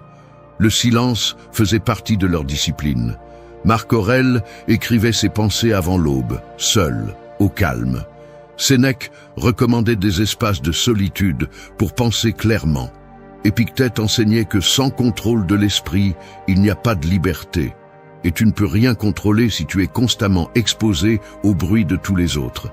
Parce que chaque opinion, chaque tendance, chaque critique façonne ta façon de penser sans que tu t'en rendes compte.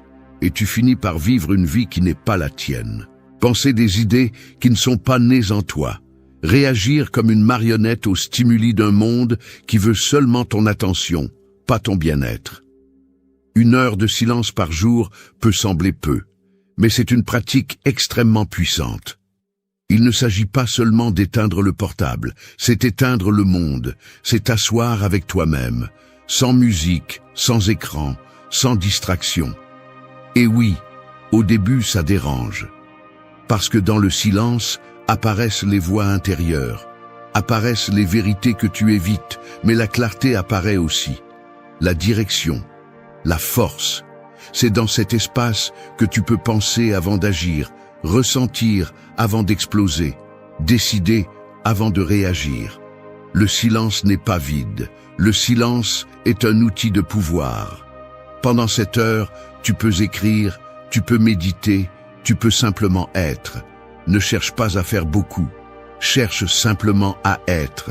être présent, te demander honnêtement comment tu vas, ce que tu as besoin de changer, ce que tu ignores. Parce que si tu n'as pas une heure pour toi, pour t'écouter, pour organiser ton esprit, alors tu n'as pas le contrôle de ta vie. Les autres l'ont. L'algorithme l'a, le bruit l'a. Et il ne s'agit pas de devenir un moine ou de t'isoler du monde. Il s'agit de récupérer quelque chose que tu as perdu, le contact avec toi-même. Parce que la voix que tu devrais écouter le plus est la tienne. Et sans silence, cette voix meurt étouffée. Et avec elle meurent tes décisions, ton jugement, ton essence. Fais-en un rituel, 1 heure, tous les jours, à la même heure si tu peux, et défends-le avec tout. Parce que cette heure peut changer le cours de ta vie, elle peut te redonner le contrôle, elle peut te redonner le calme. Le monde ne va pas se taire, mais tu peux décider quand arrêter de l'écouter, parce que c'est seulement quand le monde se tait que tu peux commencer à construire de l'intérieur. 4. Brise la malédiction du « je commence demain ». Le « je commence demain » est comme une porte tournante dans laquelle tu entres encore et encore, croyant que cette fois tu vas sortir, mais tu finis toujours au même endroit. C'est un sort doux, confortable, séduisant. Il te fait sentir que tu fais quelque chose, alors qu'en réalité, tu ne fais rien. C'est comme être assis dans une gare, en attendant un train qui n'arrivera pas, pendant que la vie passe sur la voie d'à côté. Chaque fois que tu dis « je commence demain », tu repousses ton changement vers un futur qui n'existe pas, laissant ta croissance entre les mains d'un jour que tu ne verras probablement jamais. Ce que tu ne commences pas aujourd'hui, tu ne le commenceras pas non plus demain, parce que ce n'est pas une question de temps, c'est une question de volonté. Et si ta volonté est dominée par le confort, par le doute, par la peur, alors chaque jour sera une répétition du précédent. L'habitude de remettre à plus tard est un piège mortel. C'est doux, ça ne fait pas mal au début, mais ça te consume lentement. Ça éteint ta force, ça tue ta confiance. Et le pire, c'est qu'il le fait déguiser en logique. Parce qu'il semble raisonnable de dire « aujourd'hui je suis fatigué, mieux vaut demain ». Il semble compréhensible de dire « j'ai besoin d'être dans un meilleur état d'esprit pour commencer ». Mais c'est un mensonge. La vérité est que l'état d'esprit se construit en commençant. On n'attend pas, on s'entraîne. Les stoïciens enseignaient que le moment présent est la seule chose que nous avons garantie. Épictète disait que repousser le changement est une forme de lâcheté, parce que tu sais ce que tu dois faire, mais tu ne le fais pas. Et ce n'est pas de l'ignorance, c'est de la faiblesse. Et cela s'entraîne aussi, pour le meilleur ou pour le pire.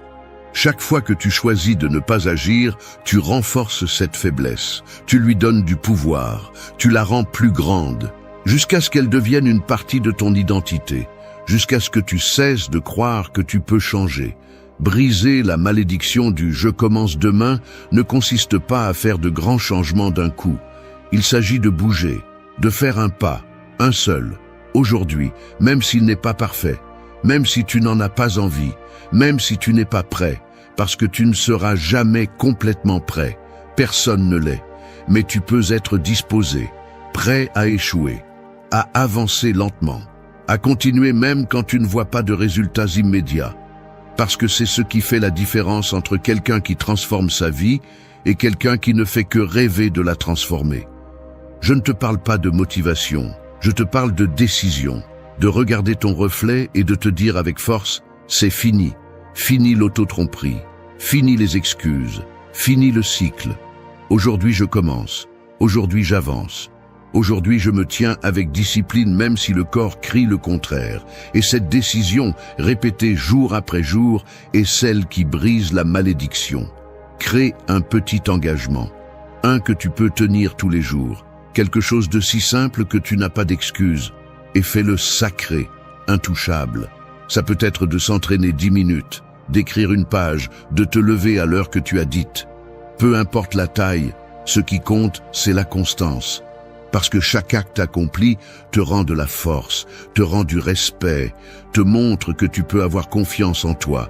Et quand tu te rends compte de ça, le « je commence demain » perd de sa puissance, parce que tu ne vis plus en attendant. Tu vis en agissant. Aujourd'hui est le seul champ de bataille que tu as. Tout le reste est illusion. Et si tu ne te bats pas aujourd'hui, tu perds. Pas contre le monde, mais contre toi. Alors brise la malédiction. Fais ce que tu dois faire. Pas parfait, pas spectaculaire. Juste fais-le. Parce que chaque demain n'est rien de plus qu'une tombe déguisée. Et tu n'es pas né pour t'enterrer vivant dans des excuses. 5. Ferme la bouche.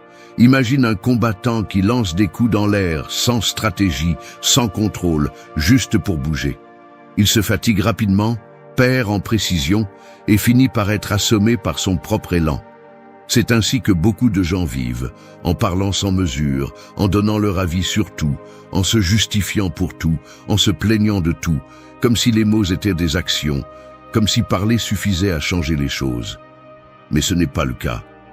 Parler trop t'affaiblit, ça te distrait, ça te vide, parce que quand tu dis tout, rien n'a de poids.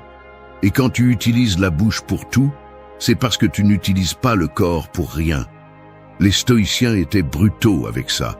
Ils croyaient en la puissance du silence, en disant seulement ce qui est nécessaire, en ne donnant pas d'avis sur ce que tu ne maîtrises pas, en ne te justifiant pas quand tu échoues, en n'expliquant pas ta vie à ceux qui ne la vivent pas avec toi. Parce que parler trop n'est pas de la sagesse, c'est de la vanité, c'est du bruit. C'est un besoin infantile de validation qui ne montre que tu n'as pas encore le contrôle de toi-même. Celui qui maîtrise sa bouche maîtrise son esprit, et celui qui maîtrise son esprit maîtrise sa vie. Fermer la bouche ne signifie pas se taire face à l'injustice, ni avaler des émotions. Cela signifie parler avec un but, avec du poids, avec précision. Cela signifie arrêter de raconter à tout le monde tes plans et commencer à les construire en silence. Parce que plus tu parles de ce que tu vas faire, moins tu as d'énergie pour le faire. Tu te trompes toi-même, tu crois que le discours est un mouvement, mais ce n'est que de l'air. Rien ne change jusqu'à ce que tes actes parlent plus fort que tes mots. Cela signifie aussi arrêter de te plaindre, parce que chaque plainte est une affirmation d'impuissance. C'est dire au monde « je ne peux rien faire, juste parler ». Et tu peux toujours. Mais tu t'es habitué à libérer la tension avec des mots plutôt qu'avec des décisions. Et cela crée un esprit fragile. Un esprit qui ne se sent vivant que lorsqu'il parle, lorsqu'il discute, lorsqu'il exige. Mais celui qui a besoin de parler pour se sentir fort ne l'est pas. La vraie force est silencieuse, elle est stable, elle est inconfortable de par sa solidité. Et cette force se construit lorsque tu apprends à contenir, à observer, à résister à l'impulsion de tout lâcher ce que tu penses et ressens. Parfois, la bouche devient une échappatoire à la discipline. Tu parles pour ne pas agir. Tu parles pour te convaincre que tu avances quand tu ne le fais pas. Tu parles pour manipuler la perception des autres alors qu'à l'intérieur, tu es brisé. Et cela se voit aussi. Parce qu'il y a une différence brutale entre celui qui parle de l'expérience et celui qui répète simplement ce qu'il a entendu. Le premier impacte, le second ennuie. Parle moins et fais plus. Que tes résultats parlent pour toi. Que ton énergie soit si concentrée sur ton processus que tu n'as rien à expliquer, à donner ton avis ou à discuter avec des gens qui ne vivent pas tes batailles. Parce que tu n'as pas à justifier tes limites, tes décisions ou tes changements. Fais-les et c'est tout. Ne demande pas la permission de te transformer. N'explique pas chaque étape. Celui qui a besoin d'être compris tout le temps vit piégé dans le regard des autres. Et tu es ici pour te libérer, pas pour plaire. Ferme la bouche, et pas comme un acte de répression, mais comme une déclaration de force. Que ton silence dérange, que ton focus dérange, que ta discipline parle plus fort que tes promesses, parce que ceux qui construisent vraiment ne racontent pas brique par brique ce qu'ils font, ils le font. Et quand tu finis de voir ce qu'ils ont fait, il est impossible de les ignorer. Fais-le ainsi, parle moins, sans plus, exécute plus. Parce qu'au final, le monde n'a pas besoin d'une autre opinion, il a besoin d'un autre exemple. 6. Balaye ton temple. Si tu invitais quelqu'un d'important chez toi, laisserais-tu ta maison sale, en désordre, avec des assiettes empilées et des vêtements éparpillés partout? Bien sûr que non. Parce que tu comprends que l'environnement communique, que ce qui est à l'extérieur reflète ce qui est à l'intérieur. Mais il y a quelque chose que beaucoup de gens ne comprennent pas. Ton corps et ton esprit sont ton temple, et tu y habites tous les jours. Tu n'as pas besoin de visiteurs pour le nettoyer, tu as besoin de respect, et ce respect commence par la façon dont tu prends soin de ce qui t'entoure. Parce que vivre dans le chaos, vivre dans le désordre, vivre entouré de choses cassées, sales ou inutiles, n'est pas un hasard. C'est le reflet direct d'un esprit confus, chargé et sans direction. Balayer ton temple ne signifie pas seulement nettoyer le sol, c'est purifier ta vie. C'est éliminer ce qui n'apporte rien. C'est faire de la place pour le nouveau, pour le fort, pour ce qui construit. Et cela s'applique à tous les niveaux. Commence par le physique. Regarde ta chambre, ta cuisine, ton bureau. Si ton espace est sale ou saturé, ton énergie l'est aussi. Tu ne peux pas penser clairement si tout autour de toi crie le chaos. Chaque objet hors de sa place est un rappel silencieux d'une tâche en attente. Et ce bruit accumulé te draine sans que tu t'en rendes compte. Mais le désordre le plus dangereux n'est pas celui que tu vois, c'est celui que tu portes. Pensée accumulée, conversation non terminée, culpabilité, rancœur, promesses non tenues, choses que tu traînes depuis des années et que tu n'as jamais pris le temps de nettoyer. Il y a aussi de la poussière à l'intérieur, il y a aussi des déchets. Et si tu ne fais pas un nettoyage régulier, tu te remplis, tu te bloques, tu deviens lent, irritable, fatigué. C'est pourquoi cette leçon est essentielle, parce que personne n'avance avec un sac à dos plein de pierres. Les stoïciens insistaient sur l'ordre comme vertu. Ordre dans les actes, dans la pensée, dans la parole. Pour eux, un esprit discipliné se reflétait dans des actions propres, dans des espaces soignés, dans des habitudes constantes. Le désordre externe n'était pas seulement un manque de soins, c'était un manque de contrôle interne. Et celui qui ne peut pas contrôler son environnement immédiat ne pourra certainement pas contrôler son destin. Tu ne peux pas changer ta vie si tu ne peux pas changer ta chambre. Parce que tout ce qui est grand commence par quelque chose de petit. Chaque fois que tu nettoies, que tu ranges, que tu organises, tu envoies un message à ton esprit. J'ai le contrôle. Je décide ce qui reste et ce qui part.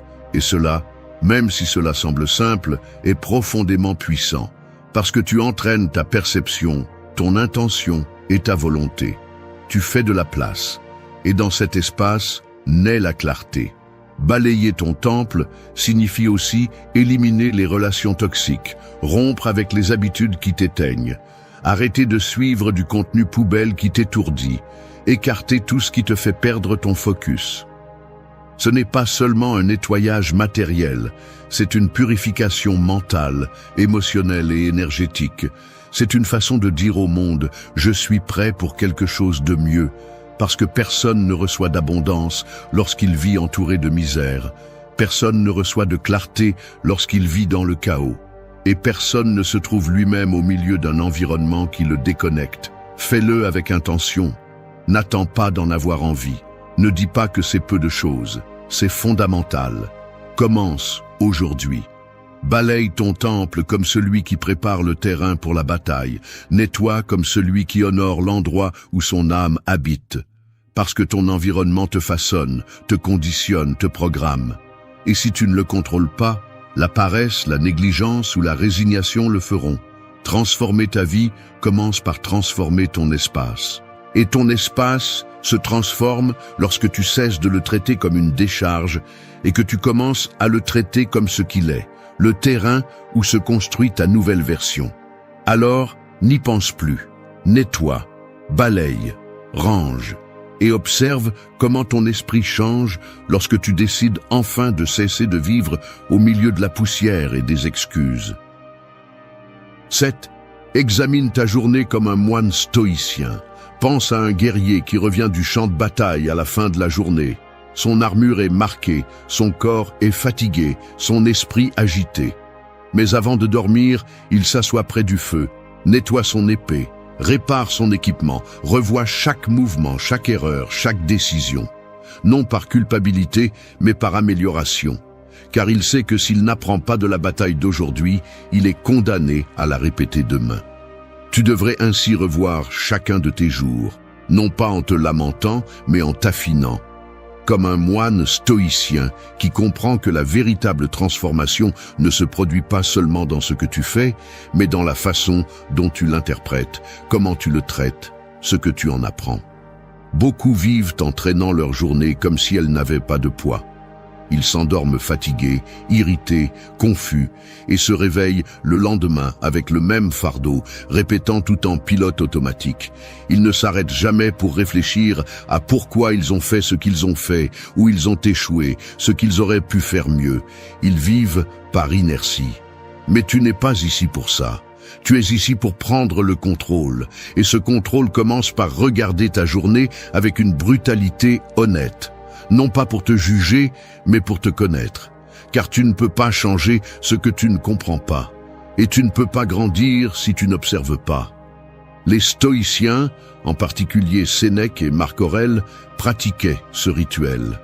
À la fin de la journée, ils réfléchissaient en silence. Où ai-je été sage ? Où me suis-je laissé emporter par la colère, par l'envie, par la paresse ? Qu'ai-je fait qui vaut la peine d'être répété demain ? Quelle erreur ne dois-je plus commettre ? Ce n'était pas une routine spirituelle ni un caprice philosophique. C'était un outil de guerre intérieure, car te connaître est ta meilleure défense, et celui qui ne s'examine pas se trahit. Il devient un esclave de ses habitudes, de ses impulsions, de son histoire. Rends-le simple, tu n'as pas besoin d'une cérémonie, ni de bougies, ni d'encens. Tu as juste besoin de silence, de papier et de courage. 10 minutes avant de dormir. Un espace où personne ne te dérange. Et là, avec honnêteté, écris comment tu as vécu la journée.